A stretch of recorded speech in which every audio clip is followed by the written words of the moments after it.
Not fair. I gave up my job to come here with you, and now you treat me like this." "Like what?" wondered Inspector Kees Terpstra, as he regretted answering for the 100th time. He'd just turned onto Herengracht and could see the house up ahead, catching a glimpse of Jaap Rykel as he disappeared inside, the streak of white hair running from his right temple marking him out. If Marinetta hadn't chosen this morning to have a go, he wouldn't have been late. "And you're never here either. Are you seeing someone else?" Marinetta's voice rising rapidly, screeching in his ear, metal on metal. "I wish I was," he thought, "someone who didn't spend all their time bitching about things.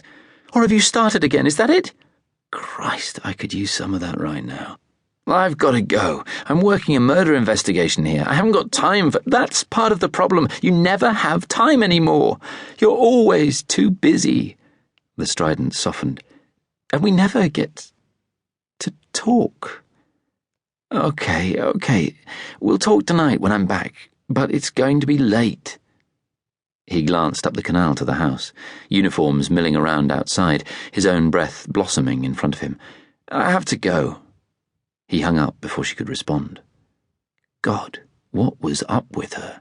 Ever since they'd moved here 8 months ago, from the very first moment they'd pulled up outside the apartment they'd both chosen, he'd known that something was wrong. Could sense a seam of resistance, something hard, inflexible, forming in her. And okay, moving somewhere new was bound to be a bit difficult at first. He knew that, had made allowances, had given her time to try and settle in, hadn't forced her to look for a job straight away, despite the fact that on what he earned alone they were struggling. And didn't she understand he had to put the hard work in now, that to rise up the ranks required a huge amount of time and effort?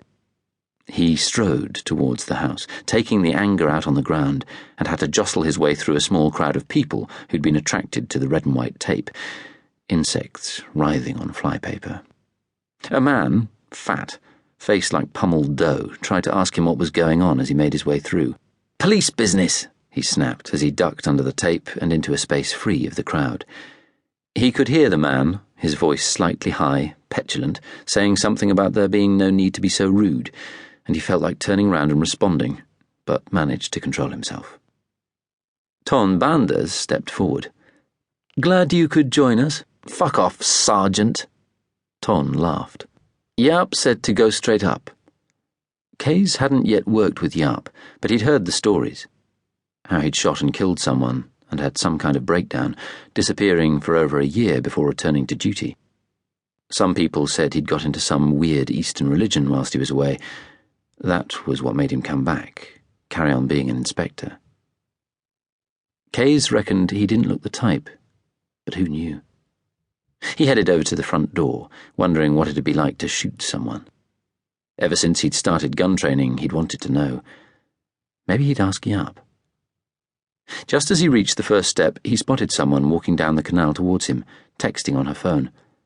For a few long seconds, Kees thought it was Marinetta. His girlfriend coming to kick up a fuss right in front of everyone. The embarrassment of that would be crushing, and he was just starting to move, head her off, when he saw it wasn't her. She had the same silvery blonde hair, and a shapeless coat in the same drab navy blue, and her face was similar, but slightly thinner, and the nose a bit more pointed. His heart, which had ramped up on seeing her, was starting to slow now he knew it wasn't Marinetta. As if sensing his gaze, she looked up and stopped short, took in the scene quickly. Her eyes caught Kees's. Just as he read surprise and maybe a touch of fear in them, she turned round and walked fast the way she'd come. "Hey, stop!" She heard him and just went faster. He was after her, having to push through yet more people at the tape, bovine murmurs of complaint filling the air. And once he was through, he saw her disappearing round the corner into Oude Leliestraat, the narrow street which joined Herengracht with its neighbouring large canal, single. She dodged round the bollard which kept traffic out for most of the day and disappeared from view. He broke into a run, the rush of cold air making his eyes water, his feet slipping on the bricks as he started off. He made it to the corner where the dodgy falafel joint was already pumping out grease into the morning air, mingling with the damp herbal hit from the coffee shop 4 doors down. She was about 10 metres ahead now and running. Pushing harder, he gained